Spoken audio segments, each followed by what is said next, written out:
Welcome to Equal Ground Headlines, bringing you your balanced coverage on trending top stories in Canada. I am Samuel B. Williams. Clear news deserves a clear signal. Hit like, hit subscribe, and stay grounded.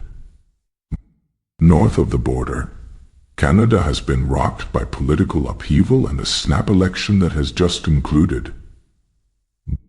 After nearly a decade in power, Justin Trudeau stepped down earlier this year, facing collapsing poll numbers and mounting internal dissent. His resignation was seen as a quiet relief among Liberal Party insiders, many of whom feared Trudeau had become a political liability after years of scandal, division, and rising public dissatisfaction. In the aftermath, the Liberals quickly installed Mark Carney as interim Prime Minister, a former central banker with no elected experience, but a reputation for steady technocratic management. Few believed Carney could save the Liberals, but yesterday's snap federal election proved otherwise. Against the odds, Carney managed to lead the party to a narrow minority win. It was no sweeping mandate. The Liberals failed to capture a majority, and their share of the popular vote remained historically low, reflecting deep national fatigue with their leadership. Still, Carney emerged with enough seats to stay on as Prime Minister, giving Liberals a fourth consecutive term and staving off a Conservative victory many had expected. Pierre Poilievre's Conservatives had long been seen as the favorites, polling far ahead for much of the past year as frustration with Trudeau-era policies boiled over. But Carney's late entry reset the race. Running as a calm and steady alternative, Carney managed to blunt Conservative momentum and appeal to moderate voters weary of constant political warfare.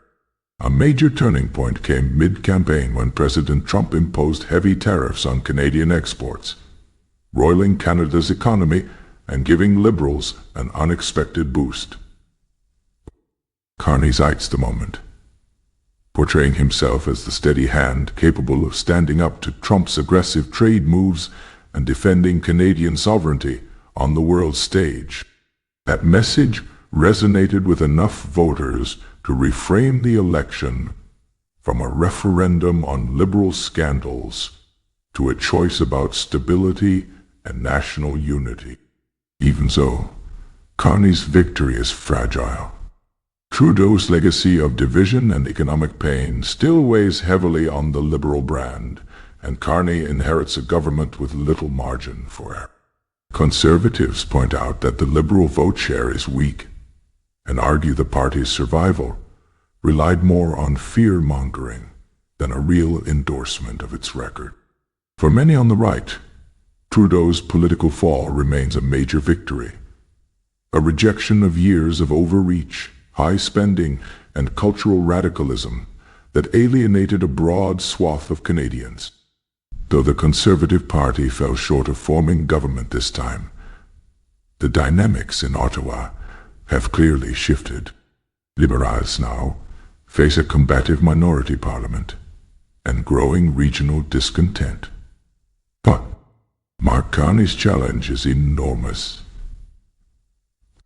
He must manage affordability concerns, rebuild trust, and avoid alienating voters already skeptical of Liberal promises.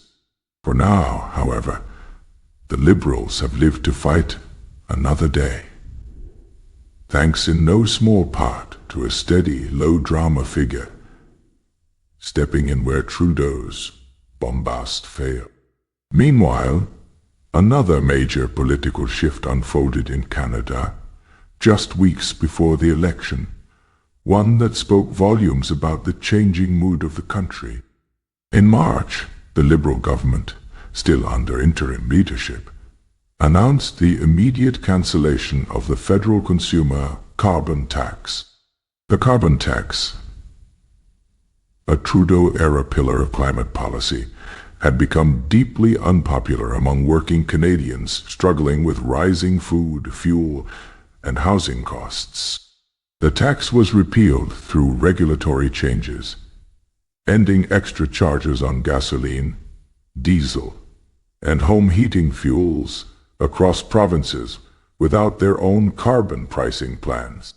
The move came amid plummeting Liberal support, widespread anger in rural and suburban areas, and relentless attacks from Conservative leader Pierre, who campaigned hard to axe the tax.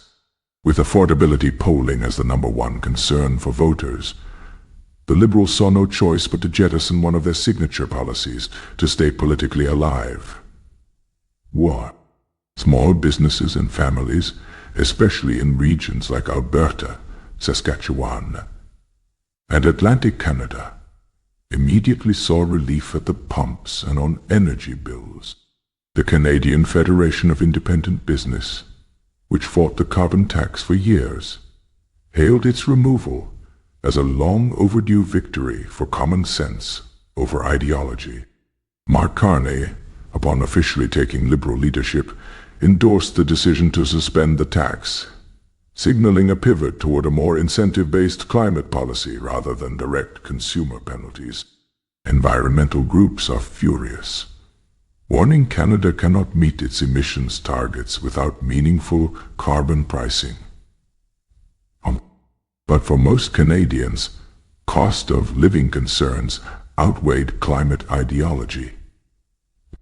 Provinces like Saskatchewan, long hostile to the carbon tax, declared victory, calling the repeal a sign that Ottawa was finally listening to ordinary Canadians. The practical consequences remain complex.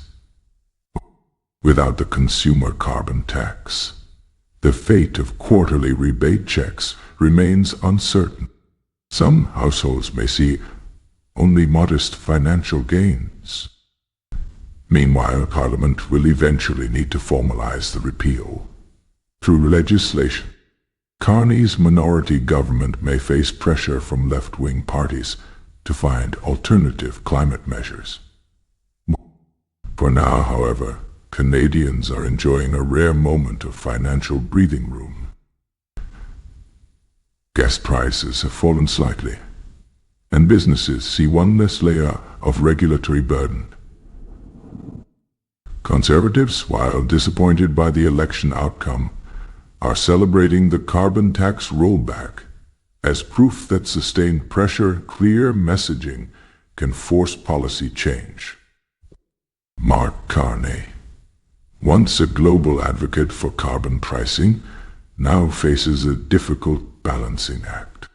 He must reconcile international climate commitments with the domestic political reality that voters rejected higher fuel costs. Affordability has become the defining issue of Canadian politics, reshaping priorities even among progressive parties who once led on climate initiatives. In the months ahead, Carney will have to decide whether to pursue alternative climate strategies or quietly leave major reforms on the shelf until the political winds change. For conservative Canadians, the past few months have delivered hard lessons and small victories. Trudeau is gone, the carbon tax is gone, and the battle for the country's political soul continues into a new chapter. As always, we'll be watching closely here on Equal Ground.